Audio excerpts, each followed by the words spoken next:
खुद हाथ में जल लेता है कौशिक्याम वस्त्रस्या बाग वज्रम विसर्जहा। और आज एक ब्राह्मण ने अपने बाग वज्र का विसर्जन कर दिया।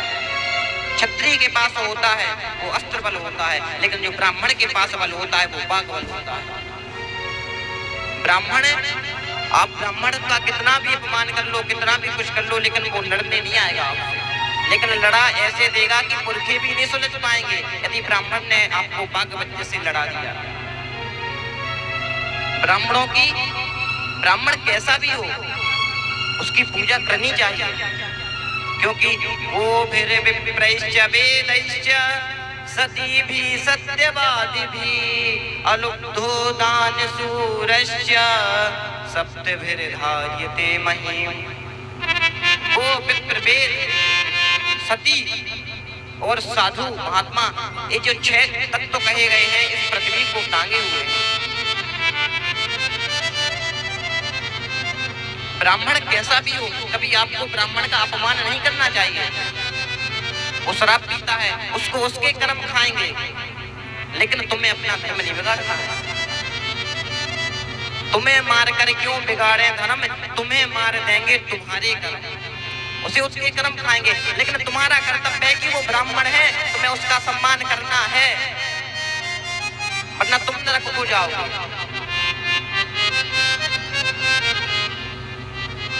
और एक जो ब्राह्मण होता है उसका जीवन समाज के कल्याण में ही जाता है। ब्राह्मणों ने कभी समाज को तोड़ने का नहीं बल्कि जोड़ने का काम किया है। जब आपके बच्चे 5 साल के, 7 साल के, 10 साल के होते हैं, जब वो दीपावली होलियां मनाते हैं, तब हमारे बच्चे गुरुकुलों में, ब्राह्मण बच्चे गुरुकुलों में जाकर के विद्या अध्ययन करते हैं। अपने बचपन की सारी खुशियां लुट जाती हैं जनाब, कोई कहने से ब्राह्मण नहीं हो जाता। उस बाप से पूछना, उस माँ से पूछना जो 7 वर्ष के बालक को अपने घर से दूर गुरुकुल में शिक्षा लेने के लिए भेजती है।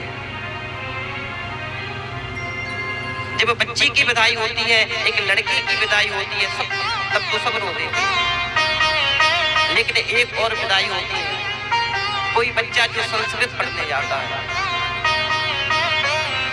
जीवन में जितने एक ब्राह्मण बालक के कष्ट आते हैं, शायद ही उतने कष्ट किसी के जीवन में आते हैं। और जो बच्चा कभी भी गुरुकुल प्रणाली शिक्षा से पढ़ा हो, कितने भी वर्ष की उम्र हो, उसको अनुभव बहुत ज्यादा रहता है लोगों का। बचपन से ही घर त्यागा, गांव त्यागा, दोस्त त्यागे, माता पिता त्यागे, आंगन त्यागा, गांव त्यागा, और गांव तो छोड़ो भैया, प्रदेश भी त्यागा, दूसरे प्रदेश में जाकर के विद्या त्यागा। लोग कहते अरे भैया ब्राह्मणों के तो खूब मजे हैं। कहाँ मजे हैं भैया, बताइए। जब बच्चों की खाने खेलने की उम्र होती है, तब वो अपने हाथ से खाना बनाता है, सुबह जागेगा, एक औरत की तरह काम करता है। ये तो खुद अनुभव है, निज अनुभव है हमारा। हम गुरुकुल में बहुत बचपन में गए थे, आप सब तो जानते हैं। जब हम यहाँ से गए थे, सुबह प्रातः जगते, अब गुरुकुल में तो कोई है नहीं, करना तो विद्यार्थियों को पड़ता था। गुरुकुल में गए, लेकिन श्री राम मंदिर सदा आभारी रहूंगा बनारस में है। आज उन्हीं की कृपा से दास इस मंच तक बैठा है। बाकी में यदि स्वामी डॉक्टर रामकमलदास वेदांती जी महाराज का सानिध्य ना मिला होता तो शायद आज यहाँ पर ना विराजमान होता। बचपन में ही ब्राह्मण बालक आश्रम चला जाता है, आश्रम जाता है, सुबह जागता है, सबसे पहले झाड़ू पोछा करेगा अपने कमरे में, बर्तन मांजेगा, उसके बाद स्नान ध्यान करेगा, अपना संध्या वंदन मंत्र इत्यादि की पूजा पाठ आरती होगी। उसके बाद खुद का भोजन बनाएगा, उसके बाद पढ़ने के लिए जाएगा। 12 बज जाएंगे, पढ़ करके आएगा, बेचारा थक जाएगा, कुछ जो भी भूख लगी खा लिया। उसके बाद पुनः दूसरी क्लास का समय हो गया, दूसरी क्लास गया, क्लास से आया, फिर बर्तन मांजे, फिर खाना बनाया, फिर खाने में लग गए। बर्तन मांजना है, कपड़े धोने, सब कुछ करना है।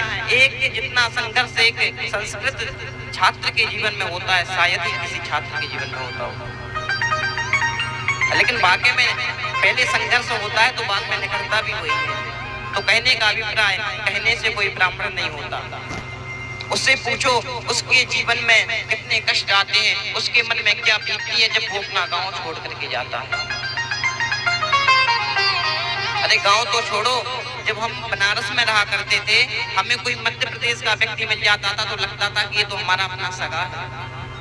हमें कोई हमारे बुंदेलखंड की भाषा बोलने वाला मिल जाता था, लगता था कि इससे प्यारा हमें इस बनारस के अंदर कोई लगता ही नहीं।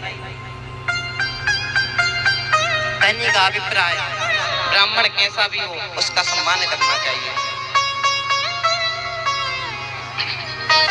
आज श्रृंगी ऋषि ने परीक्षित जी को श्राप दे दिया।